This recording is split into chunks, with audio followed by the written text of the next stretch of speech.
astounded at his teaching, for he taught them as one having authority, not as the scribes. Just then there was in their synagogue a man with an unclean spirit, and he cried out, "What have you to do with us, Jesus of Nazareth? Have you come to destroy us? I know who you are, the Holy One of God." But Jesus rebuked him, saying, "Be silent, and come out of him." And the unclean spirit convulsed him, and crying with a loud voice came out of him. They were all amazed, and they kept on asking one another, "What is this? A new teaching with authority? He commands even the unclean spirits, and they obey him." At once his fame began to spread throughout the surrounding region of Galilee. Here ends the scripture.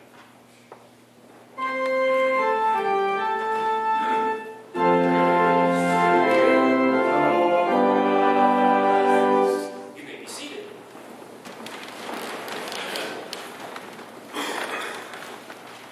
Grace and peace from God our Father and our Lord and Savior, Jesus Christ. Amen. Well, I got to tell you a little story this morning. You're probably looking up here going, "Why does the pastor have a laptop sitting up there?" Well, it's been kind of interesting, and something finally dawned on me while I was up here from our deaconess meeting that we talked about. But I have been trying feverishly all morning to get my message printed off to be up here on my stand. And I can't get it printed anywhere, whether it's at home, the printers that we have here. My computer's been kind of acting really strange this morning.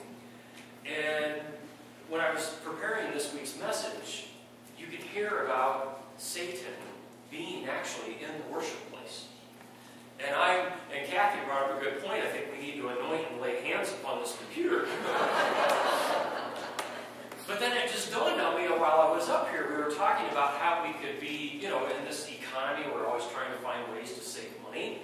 And I'm always one of those that likes to use technology. It's not that bad.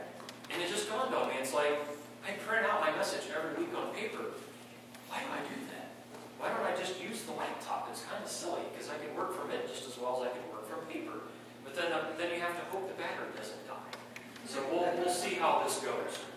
So, well, I guess today will be the trick. So, well, as you know, words are very powerful things, aren't they? Words are things that we use every day.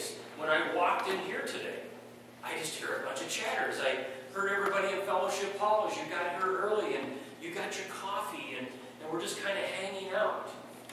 You were talking, weren't you? You were communicating. You were using words to express how you feel. And we use words for a lot of different things. We have words that Julie prints in our bulletin and our inserts every week, so we know what's going on in our lives and in the community in this church. We use words and papers that we pick up every morning so we can read all the daily gossip of all the things going on in our county and our community. We use words to kind of express what we have feeling inside of us, don't we? And we use those words to express what we're thinking. Sometimes we wish people would just not let us know what they were thinking. We hope that the words that we share express our love and our compassion and our forgiveness to other people. And in fact, I know growing up, others' words sometimes can be rather bold. They can be rather crisp and sharp when things weren't quite going the way they should have been going in the house. Oftentimes I turn on the internet and these things pop up on my screen when you try to get into Yahoo or Goggle, and all those pop-ups, they drive you crazy, don't they? And some of these things that come across are just kind of really strange. They're rather weird. But they communicate, and they're using words to communicate. And sometimes it depends on how people use words as to how we hear things come into our lives, don't we? In fact, I have two stories that I want to share with you. I should have brought my glasses because these are pretty small in print. Pastor Valbrick said in his book, The Exit, Inner said these words. It was early in my years in ministry that one Sunday, preaching my sermon, I had just gotten well into my sermon when a baby started to cry down in one of the front pews. The mother was extremely embarrassed. She snatched up the baby and started out the aisle. I stopped right in my sermon and I said, "Madam, you don't have to take that baby out. He's not bothering me." She turned and said, "No, but you're bothering him."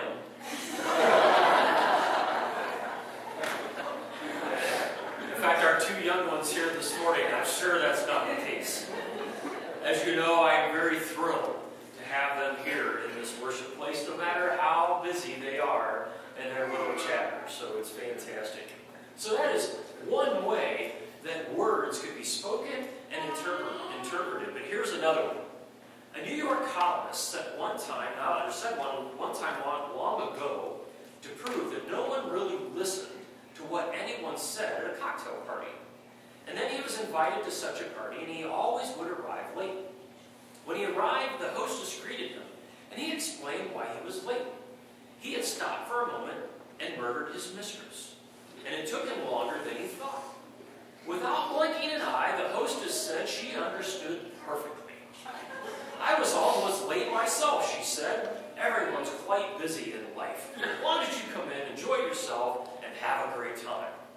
As he mingled around the party, someone asked him what he did for a living. "Oh, I'm an executioner for the state penitentiary," he said. The person continued, "Well, that must be extremely interesting work. I hope you're really busy this year." Again, words can say and mean so many different things, can't they? And in fact, we go around, some people that love to use those big, long words.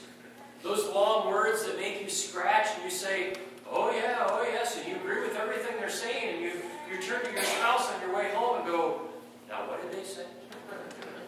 We got to look this one up. Wow. We know it's kind of interesting in Jesus' illustration today, in this gospel lesson that we have, that here Jesus comes into the synagogue, and then something interesting takes place. And I want to stop for a second. At Friday, we had gone to this little gathering thing that my wife and some of her friends had, and somebody there was sharing an interesting story. And she was saying that she lost her ability to taste. And she even lost her ability to smell. You know those two things go hand in hand. If you lose your taste, you lose your smell. She hasn't been able to taste food for over 3 months.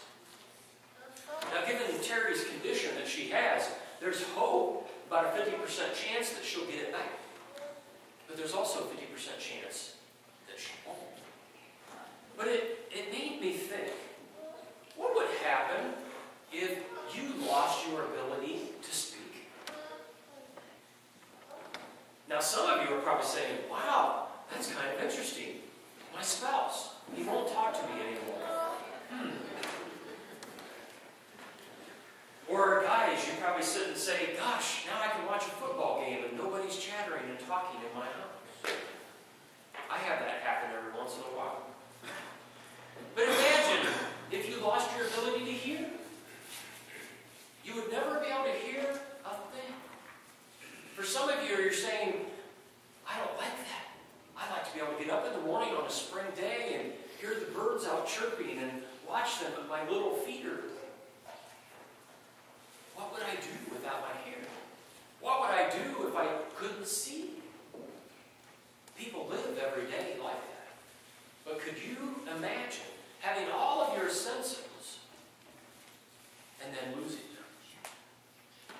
As I think about it and the inability to be able to speak and losing these things, I kind of relate that to the gospel today. And hearing these words of Jesus brought some things to mind. We cling on the words that the apostles wrote. We cling into this Word of God for direction in our lives. Without this Bible, what would happen if you couldn't read or understand, have the vision? You might have to use Braille. But what if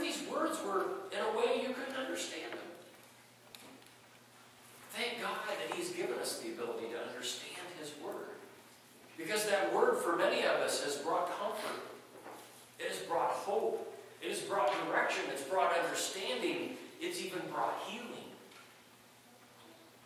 What do these words mean in this Bible? Jesus' words were extremely important in his day. Jesus said things that made people very uncomfortable, didn't he? He's made things uncomfortable for us in some of the things that we read. We hear the gospel read, and as we apply these things in our lives, we go, how can I do that?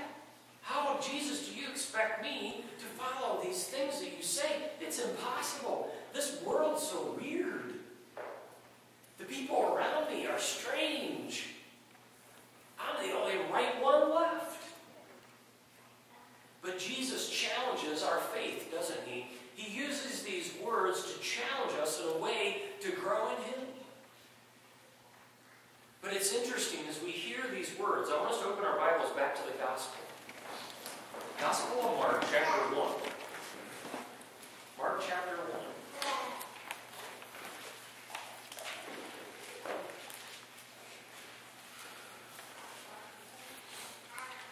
Mark, chapter 1.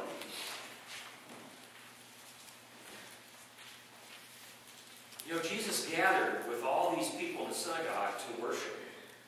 And it's interesting as he comes in to hear these words that the Apostle Mark wrote. Hear this at verse 22. They were amazed at his teaching, for he taught as one who had real authority, quite unlike the teachers of religious law. And if you remember, the Jewish priests, they were coming in and reading words from things that they had. The Old Testament. They were reading from the scrolls. But here comes Jesus. He comes in authority, with power and hope for his people. He didn't need to read from the scrolls. He was the scrolls. He was the words that came from God. He had all authority to teach. And you know, ask a teacher sometime who has authority in their classroom. You know, I hear stories from my wife as she comes home, and she talks about her teachers every once in a while because she's frustrated how they don't command authority over their classroom. You know, the principal walks in and you see all these kids just running amok. They're tearing up the classroom, and where's the teacher? The teacher's supposed to have authority over that classroom, right? Now, for a lot of teachers, and I know some, they hold a pretty tight rein to their classroom. In fact, those children fear the teacher to the point that the principal walks in, they just hide underneath the desk. But isn't fear good sometimes? But here's Jesus.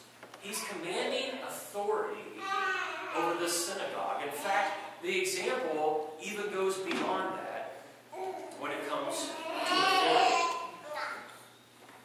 Here a man walks in, and he starts just babbling at the mouth. He starts to say things in an accusatory way. And Jesus knew it wasn't right. Jesus knew something was wrong. And it ended up being Satan. If anybody thinks Satan does not reside in churches, they're terribly mistaken. They're terribly mistaken. And in fact, Satan looms even in this place, looking for people who are at their weakest point in life. Satan is looking for people who are just here to be here. They're not listening to the Word.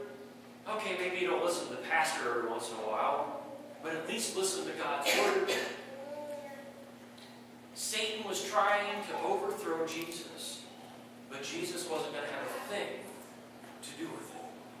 And in fact, let's go into the Word. Over to verse 25. What does Jesus say? Jesus recognizes this problem. Jesus recognizes there's something going on in the synagogue that should not happen. And in fact, if it happens here are the exact things that we must do. Be silent, he says. He got their attention, and this man's attention, but he got Satan's attention.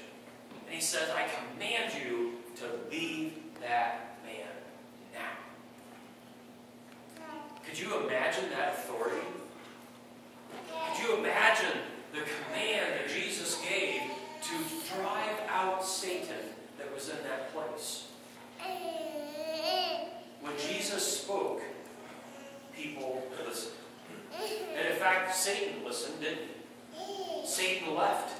He left that man as Jesus commanded.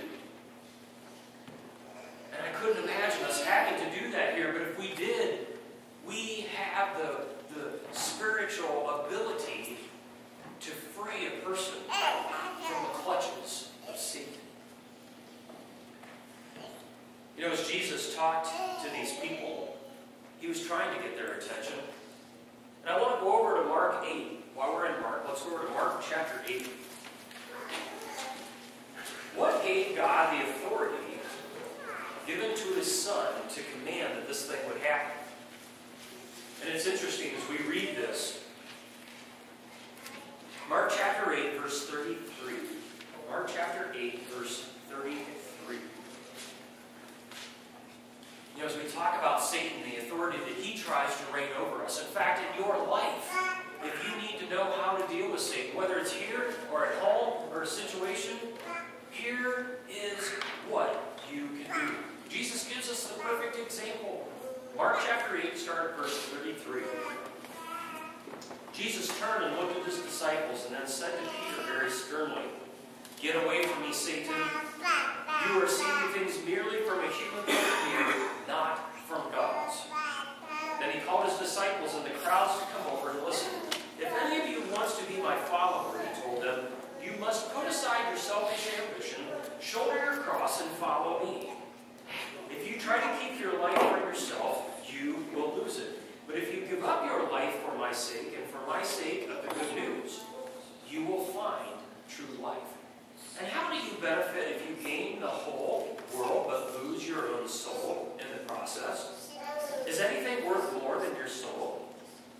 If a person is ashamed of me and my message in these adulterous and sinful days, I, the Son of Man, will be ashamed of that person when I return in the glory of my Father with the holy angels." You know, as we hear these words of Jesus, I can imagine sitting in that synagogue hearing his message of hope, hearing his message as he commands authority around him. Jesus was given that authority through his Father. And he came here onto this earth to be with us, flesh to flesh, because he knew he had to experience what we would go through. But Jesus did not mistake in his words, did he? He commanded power and authority over Satan. He's giving you that same command and authority. When you took Christ into your heart, he gave you the ability to tell Satan, "Pack your crap and get out." He gave you that ability. Are you using it? When things go awry in your home, do you command Satan to get out? Tell me. Satan, I command you, leave right now. I commanded that Satan leave this computer. And he must have listened, because it's working. Thank God for that. Do things happen in your life? Do you just, when things happen right then and there, do you just stop and say, "Satan, get away from me. I don't like you. I don't like your words. I don't like your actions. You stink. Get out." And I command it in the authority and the blood of Jesus Christ. You know, as I hear this, and again, we have to realize these words that we have from this Bible are given to us for a reason. These words are things that we take in. We absorb. We meditate on them for the pure ability to live a life worthy of God's favor. We take in these words to bring us comfort. We take in these words to give us passion for Christ, to know how to deal with one another. It's not given to us to hate, to destroy. Do we gossip? Does anybody in here gossip with people at work? You hear those little chatter things going on, or gossip with friends in the community, or pick up the phone when you hear a good tidbit of information? Think about the words that you're using. Think about the things that you're doing when you're spelling out all these things. You're giving feeding back information and feeding this other person. You're driving that need for something.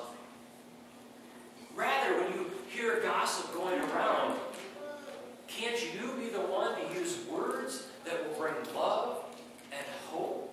And say, you know what? I'm sorry, I hear you all talking over here. I just have to let you know that I'm not being judgmental, but it's not right. Why aren't we lifting up that person? Why are we tearing her down? Is it to be a drive to make us feel better?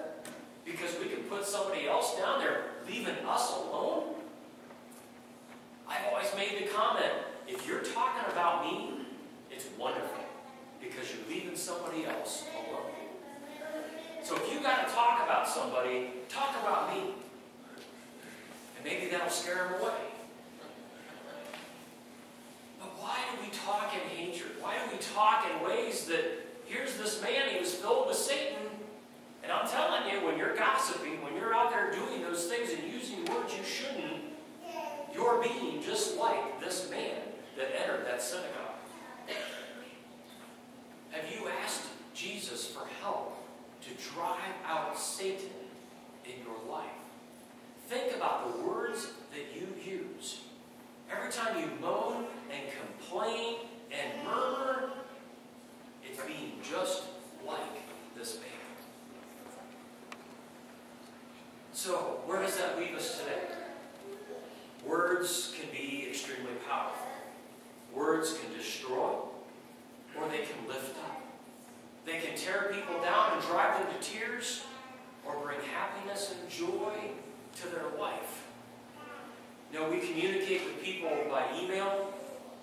We communicate by phone, cell phone, whatever. What do people hear when you speak words? Anybody remember that commercial with E.F. Hutton? When E.F. Hutton speaks, everybody listens. Is that what happens with you and your friendship network? Hey, here comes such and such. Every time they come in, their words are so inspiring, and they lift us and they encourage us. I want to hear what they have to say. And how many people remember this quote? A man is only worth as much as his words. I remember that with my grandpa growing up.